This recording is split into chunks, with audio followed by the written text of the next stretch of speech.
Бәріне ассалаумағалейкум достар. Видео басталмастан бұрын каналға жазылып басқалармен бөлісе кетеміз. Инді өзеніндегі шайқас. 1221 жылы 9 желтоқсанда Инді өзенінде Шыңғысхан бастаған моңғолдар мен Жалалаттин бастаған хорезмдіктер арасында шайқас өтті. Фраван шайқасында өзінің ең жақсы әскери жетекшілерінің бірі Шеги Құтығудың Жалалаттиннің жеңілгенін білген Шыңғысхан ешқандай ашуланбады. Ол тек Шеги Құтығу жеңімпаз болуға тым дағдыланған және де бұл жеңіліс оған пайдалы болатынын айтты. Балықты алып ол көлденген жазғы аңғарларға барып өз әскерлерін демалдырды. Күздің басында ол Хорасан мен Хорезмді жаулап алғанның барлық ұлдарын жинады және де оған Жалалаттиннің лагеріне бөлінуін және де Газнидің соғысына кетуі туралы хабарлағаннан кейін оның соңынан жедел шеру өтті. Жас сұлтан 15 күн бұрын аймақты тастап кетуге біліп, Шыңғысхан оны қуып шығару шешім қабылдады. Ол бүкіл керуенін Сүлеймани таулары арқылы кесіп өтіп кішкентай отрядтардың күзетіне қалдырды. Жалалаттин тек екі адамның тізбегіне өтуі болатынын, асуды тоқтатпағанына қарап, жас сұлтан мұндай жылдам қудалау мүмкіндігіне де болжаған жоқ. 1221 жылы 20 қарашада Шыңғысхан афгандарды хорезмилықтардың артқы күзетшісінің соғыс кірді. Мұсылмандардан кейін Неопороложостағы ұрыс жүгінуге қашу Жалалаттиннің моңғолдардың жақындағанын біліп, өзенді мәжбүрлеуге шешім қабылдады. Әсіресе бір күн бұрын жалғыз дайын кем ауа райын қатты дірілдеп соғысқа дайындалды. Ол Жегуни таулы аймағына жақсы позицияларын таңдады. Ол қазіргі Жалалатдини Шули Желлай деп аталады. Тау Трапа трактасының жанында ат секіру. Сол жақта қапталды жабайы төмен өсетін ағаштардың тығыз өсіп келе жатқанын, көптеген шатқалдары бар өтпейтін жартастар болды. Артқы жағындағы ең трембулитті және де толып жатқан өзен болды.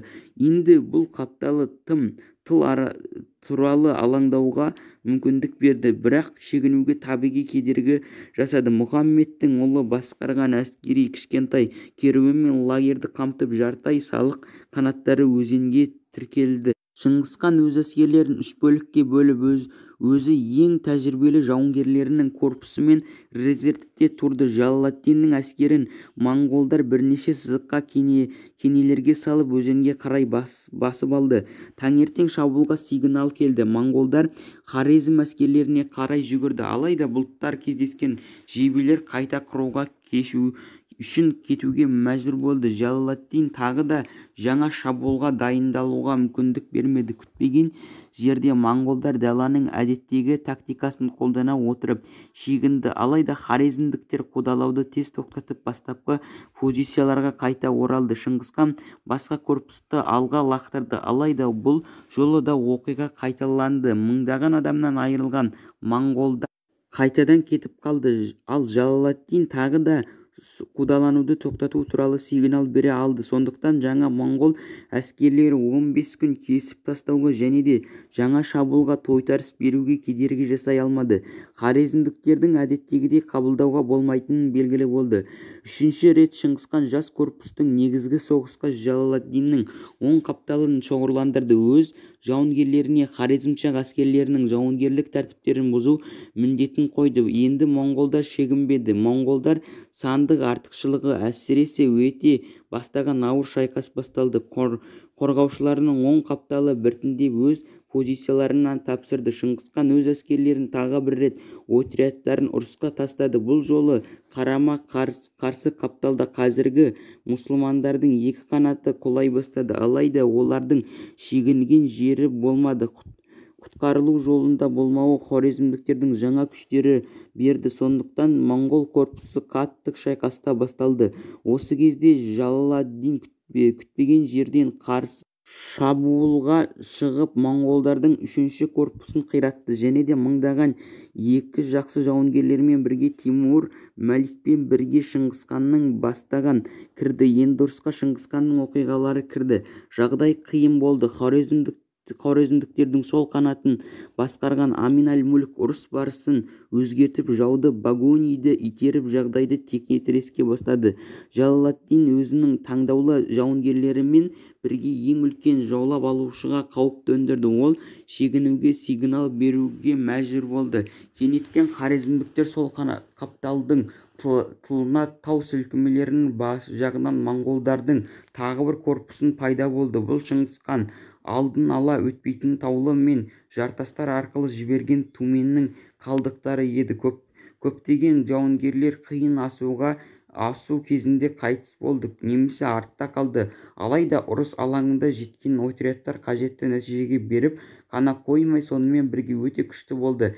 Хорезмдіктердің сол қапталы бірден бұзылды. Моңғолдар хорезмдіктердің керуенін басып өтіп, сұлтанның ұлын тұтқындады. Джалаладдиннің анасы мен әйелдері өзенге секіріп, оның толқындарына қайтыс болды. Хорезмдіктердің оң қапталы да қысылды, ал Джалаладдин өзінің таңдаулы гвардиясымен бірге тылдан шабуылға ұшырады. Моңғолдар жауынгерлерінің шебер біртіндеп оның моңғол айналасына қысылды. Джалаладдинмен бір жебе атылған жоқ. Шыңғысхан оны тірідей алғысы келді.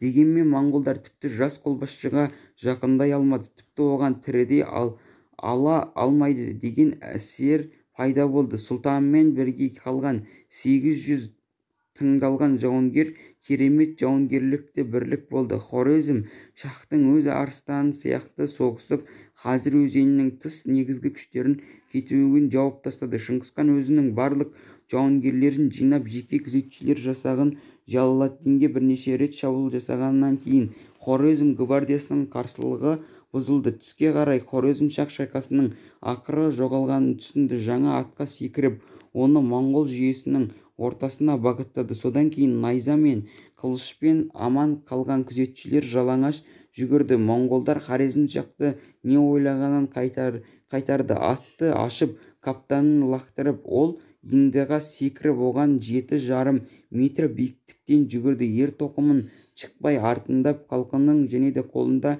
баны бар.